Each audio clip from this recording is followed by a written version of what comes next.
Itong way na to yung kabahay nila Lola. Itong way na to papunta to dun sa bayan. Hapon ho. Uy! Mga little pigs. Tignan nyo guys.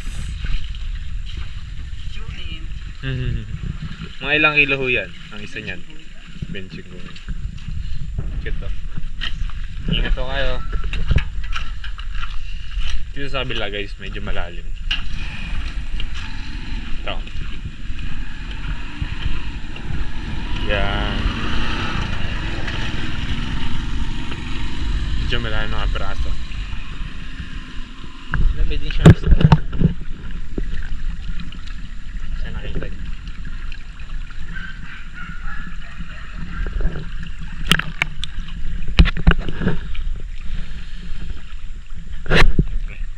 Ilang lang maligo dyan kasi ano naman naliligo dyan, dukot kadugtong lang.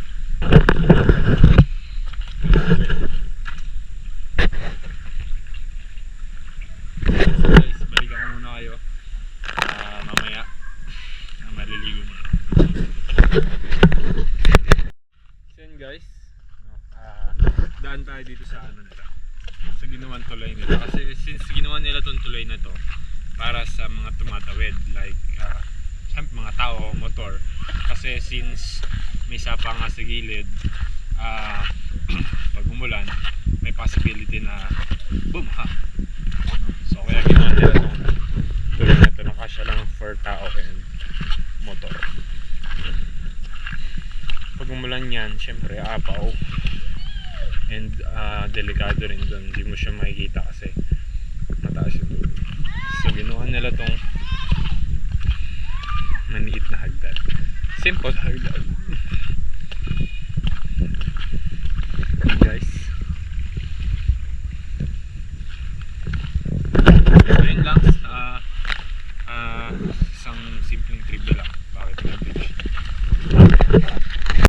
Yun guys, may mini tambayan din dito, saan pwede kayo maglaba, dito maligo. Tinambakan nila to, silagyan nila ng bubong. Tadam! Ayan sila tatay and si hi guys!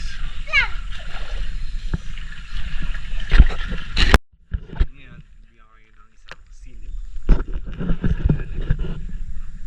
Lulubog ko tong camera. Tignan nyo kung gaano kalinis ang tubig.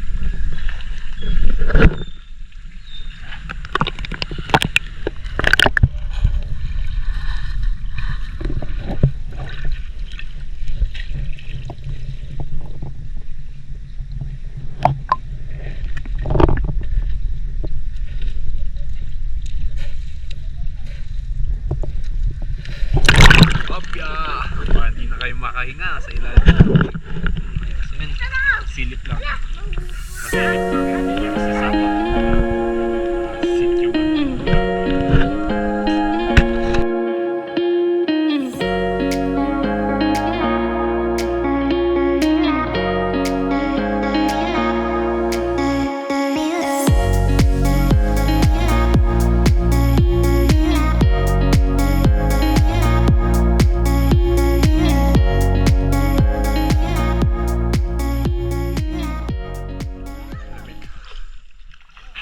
Bumalik na naman yung siguro.